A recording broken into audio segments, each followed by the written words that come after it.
Hi you guys, today we're going to continue in our Big Ideas book, Chapter 5, Section 3, and we're going to use side angle side theorem to prove two triangles are congruent. Okay, real quick review of that.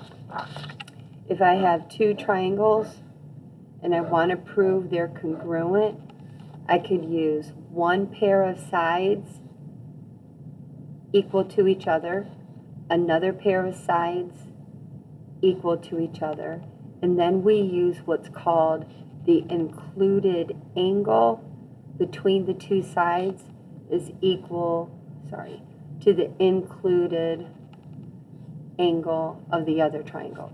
For instance, this side is congruent to this side. I mark it with a hash mark. This side is congruent to this side. I mark it with a hash mark.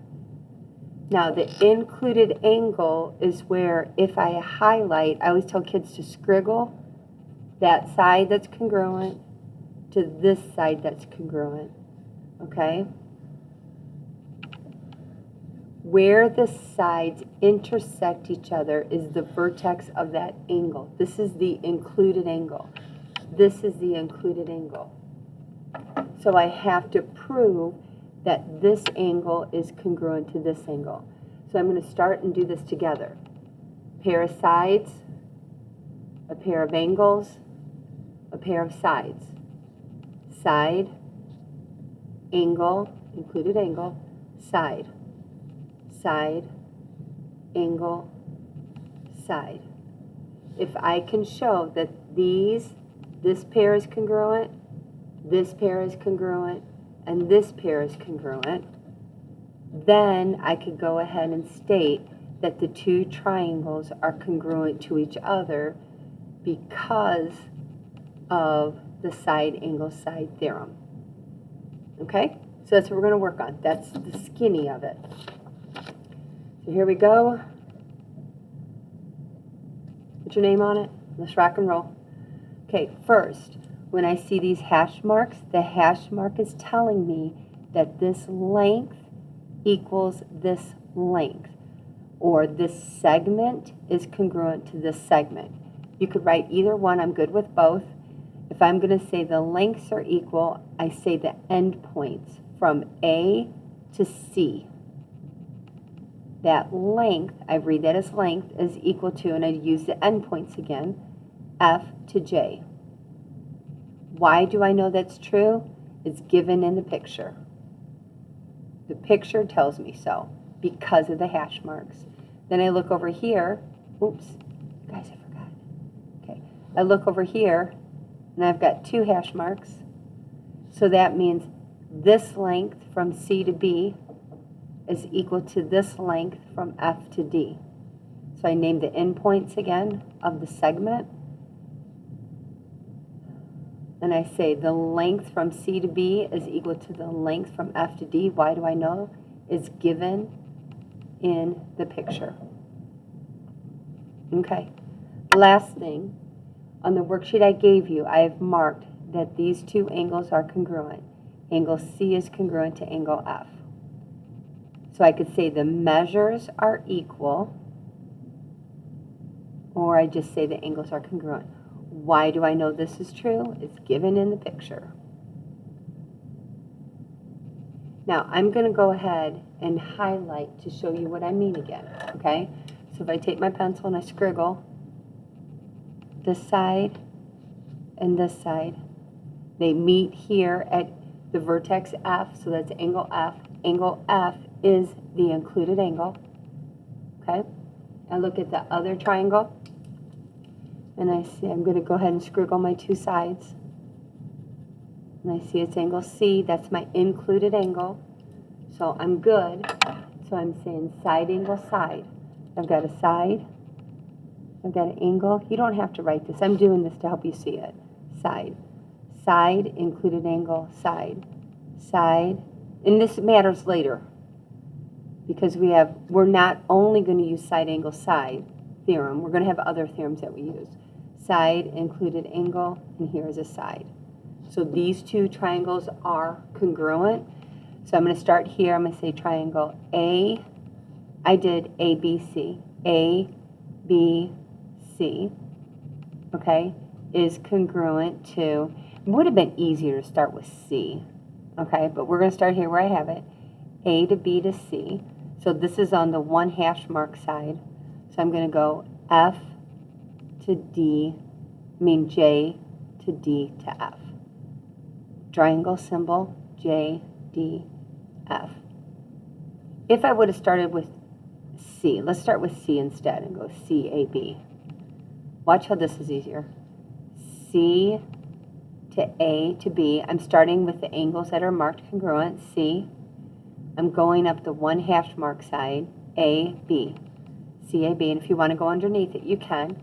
So we go F up the 1 hash mark side, J, D.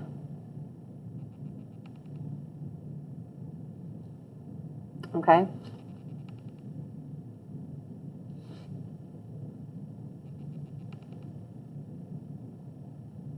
It's easier to go this way.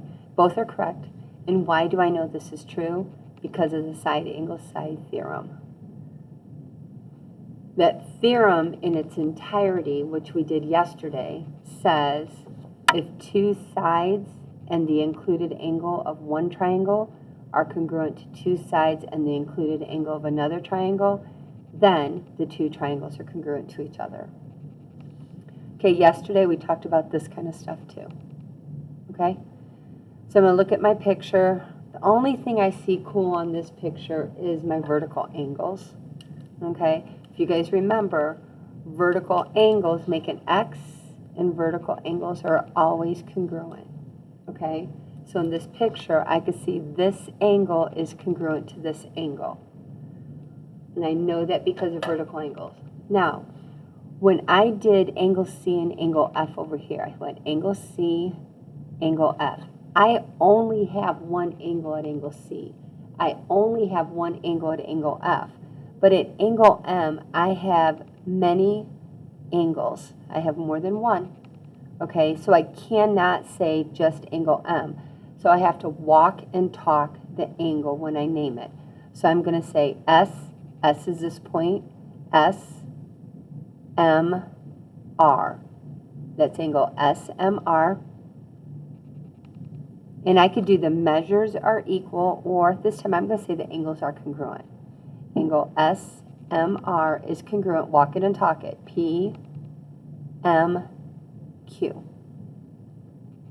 And why do I know that's true? Because vertical angles are congruent. Okay. Now I've got a special word in my given. In the given statement, it says I have two segments that bisect each other. Bisect means to divide into two congruent parts. I'm talking about segments. So I've got segment Q to S and segment R to P bisect each other. They divide each other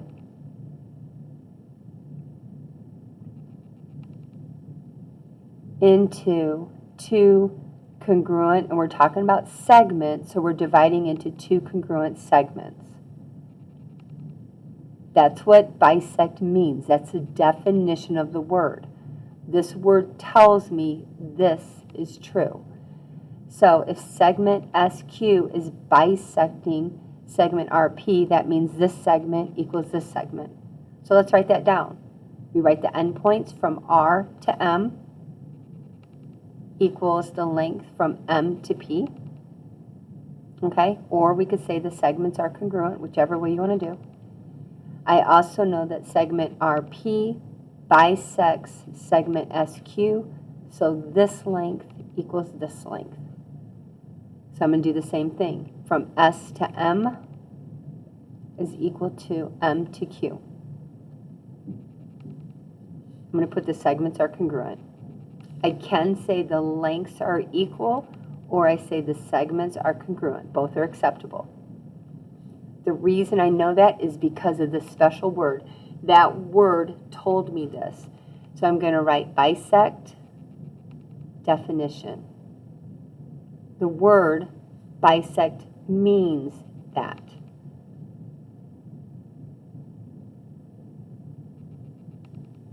So look what I've got. Side, angle, side. Side, angle, side. This is the included angle. It's where the two sides intersect each other. This is the included angle. It's where the two sides intersect each other. Okay? It's the angle formed by the two sides. So let's go ahead and do this. Triangle RSM is congruent to triangle, and I'm going to go along this one hash, R up to S, down to M. So I'm going to go P to Q to M. And that is the side angle side theorem again. Okay? Do the next. You guys can try these on your own. It's better for you to try them on your own. You could check it when you're done, check with me, but this is what I've got. When you're doing this one, you could see you've got a pair of sides, you've got these angles marked congruent, and in this case, you've got segment RT. So you could put the other ones in there. It's given in the picture. But you've got segment RT is congruent to segment RT. If I were to split these two triangles up, just split them, separate them, this side is congruent to this side. RT, something always equals itself. That's a reflexive property. I'm also calling this a shared side. So I'm going to write shared side, reflexive property. Okay? And then you guys can list the other two. And then you can say the triangles are congruent. When I look at this one, okay, over here, you've got segment PQ is bisecting an angle. Before, when I did this, I was bisecting segments. So I was dividing segments into two congruent segments. This time I'm bisecting an angle. So I'm dividing an angle into two congruent angles. Up here, I had segment equals segment, because I'm dividing a segment, part equals part. This time, I'm dividing an angle. So I'm going to have part equals part, and it's going to be angle equals angle. And that's all because of this word bisect. So I'm bisecting angle SPQ. I'll highlight that for you. I always walk it, scribble it, S to P to T. I'm sorry, SPT. S to P to T. So I'm taking that angle and I'm bisecting it, which means one part equals the other part. Angle equals angle. Angle equals angle. So that's one thing you could write down here. I've got two angles that are equal to each other. Or two angles that are congruent. Measures are equal, angles are congruent. I've got a shared side here. If I were to split this triangle into two sides, right? This shared side, RQ, is equal to itself. Okay, again, that would be, like I wrote over here, shared side reflexive property. Okay? And then you're given this in the diagram, this segment equals that segment. So fill those in and then state the two triangles. This is called your congruent statement.